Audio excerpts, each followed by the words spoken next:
Hello friends, welcome back to our channel Telugu dare market అంటారు. ఈరోజు ఈ వీడియోలో మనకి ఫిబ్రవరి ఫస్ట్కి అయితే బడ్జెట్ డే రాబోతుంది కదండి. సో బడ్జెట్ హైలైట్స్ ఏంటిది, అసలు బడ్జెట్ రోజు మనకి ఫిబ్రవరి ఫస్ట్ రోజు మార్కెట్లో మనం ఏ విధంగా ట్రేడ్ ప్లాన్ చేసుకోవాలి ఏందనేది ఈ వీడియోలో అయితే క్లియర్గా అయితే ఎక్స్ప్లెయిన్ చేసే ప్రయత్నం అయితే చేస్తానండి. ఈ వీడియో అయితే చివరి వరకు అయితే చూడండి. చివరిలో మీకు ఒక స్ట్రాటజీ అయితే చెప్తాను.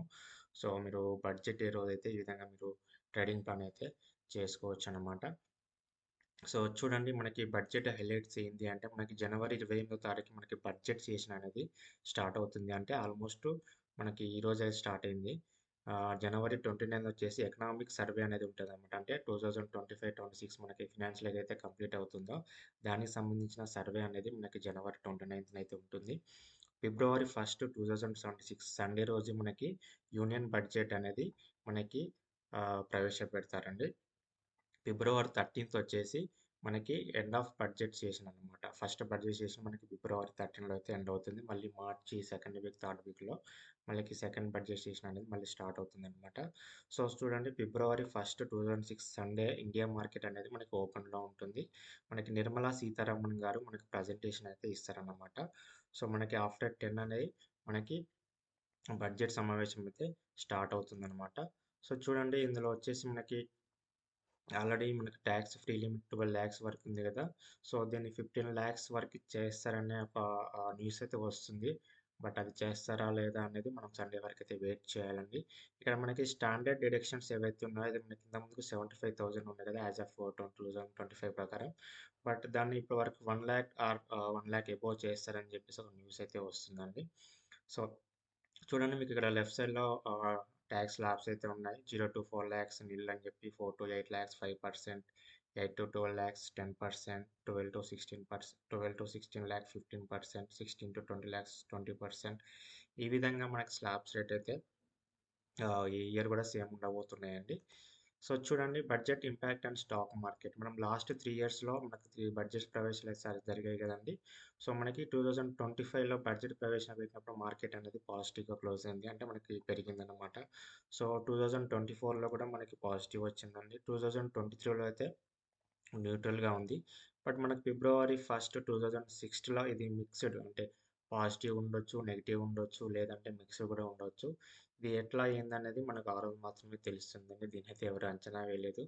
సో చూడండి, మనకి కొన్ని సెక్టార్స్ అయితే ఉన్నాయి. ఆ సెక్టార్స్‌లో ఏమేం స్టాక్స్ మనకి వీళ్ళు బడ్జెట్ ప్రవేశపెట్టిన తర్వాత బూమ్ అవుతాయా? లేదంటే పడిపోతాయా? అనేది మీరైతే చెక్ చేసుకోవచ్చండి. సో మెటల్ సెక్టార్ సంబంధించి ఇక్కడ మనకి Vedanta and Tata steel, Hindustan copper, Hindustan zinc, ఇవి మెటల్ సెక్టార్ సంబంధించి స్టాక్స్ అయితే మీరు చెక్ చేసుకోవచ్చండి. రైల్వే సెక్టార్‌లో మీకు ఆర్‌వీఎన్‌ఎల్ రైల్వే వికాస్ ఉంది కదా. సో దీని మీద అయితే మీరు ఫోకస్ పెట్టుకోవచ్చు. డిఫెన్స్ సెక్టార్ సంబంధించి BDL and solar winds, BEL and ఇది మాజికో డాక్ అని ఉంది కదా.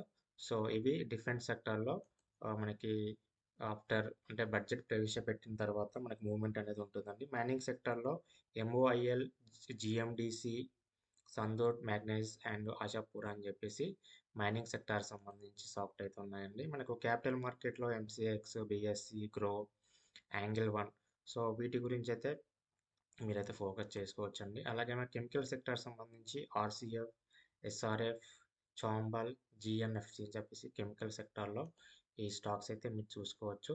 సో చూడండి, మనకి వచ్చేసి బడ్జెట్ రోజు మనం ప్లాన్ అనేది ఎలా చేసుకోవాలంటే, నేను ఫర్ ఎగ్జాంపుల్ నిఫ్టీ అయితే చూపిస్తున్నాను.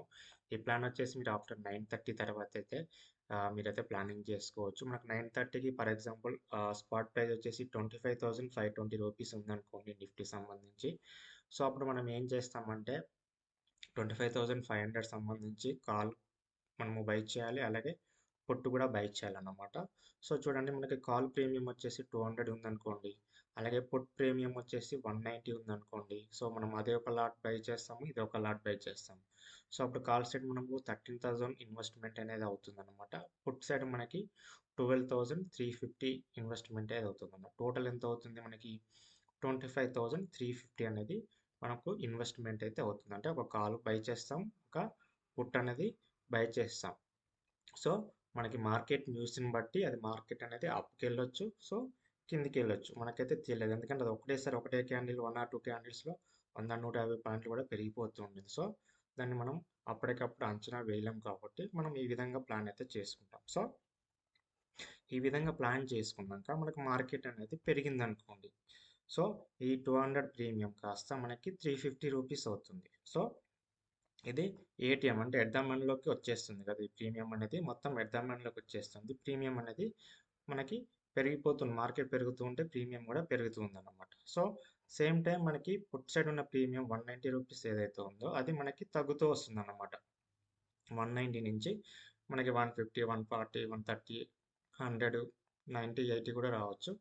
సో, ఈ విధంగా బై పుట్ ప్రైస్ అనేది మనకి ఇలా తగ్గుతూ వస్తుందన్నమాట. సో, చూడండి మనకి 200 ప్రీమియం ప్రైస్ 350 అయిందనుకోండి.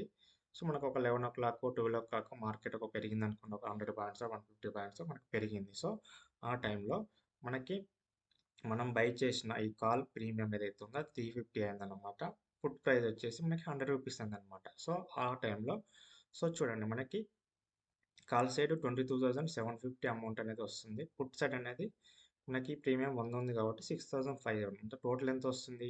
25,000 29,250 అనేది మనకి ఇక్కడ అవుతుందన్నమాట. సో, మనకి టోటల్ ఇన్వెస్ట్‌మెంట్ చేసింది ఎంత?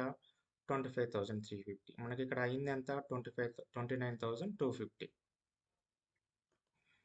సో, మనకి ప్రాఫిట్ ఎంత వస్తుంది అంటే 3,900 అనేది ఇక్కడ మనం ప్రాఫిట్ అయితే బుక్ చేసుకోవచ్చు. లేదు మనకి మార్కెట్ పెరిగినాక మళ్ళీ మనం ఇక్కడ ఏందంటే కాల్ సైడ్ మనకి మార్కెట్ రివర్స్ అవుతున్నప్పుడు కాల్ సైడ్ ఎగ్జిట్ అయిపోవాలి. బట్ ఇక్కడ పుట్ సైడ్ అనేది మనం ఎగ్జిట్ అనేది అవ్వకూడదన్నమాట. ఎందుకంటే మనకు ఒక 150 పాయింట్లో, 200 పాయింట్లో మనకి పెరిగింది అంటే కంపల్సరీగా మనకి 1 తర్వాతనో లేకపోతే 2 తర్వాతనో మార్కెట్ అనేది రికవరీ అనేది అవుతదనమాట. అట్‌లీస్ట్ ఒక 40-50% అనేది మార్కెట్ అనేది మళ్ళీ పడిపోతది. అది బరాబర్ జరుగుతదన్నమాట. సో, మనం పుట్ ఆప్షన్ అలాగే ఉంచి కాల్ ఆప్షన్‌ని మనం ఎగ్జిట్ అయిపోయామనుకోండి. సో, ఈ 100 కాస్త మనకు ఒక 130, 140, 150 వరకు కూడా మళ్ళీ పెరిగే ఛాన్స్ ఉంటది. సో, పెరిగినప్పుడు మనం ఎగ్జిట్ అయిపోయామనుకోండి.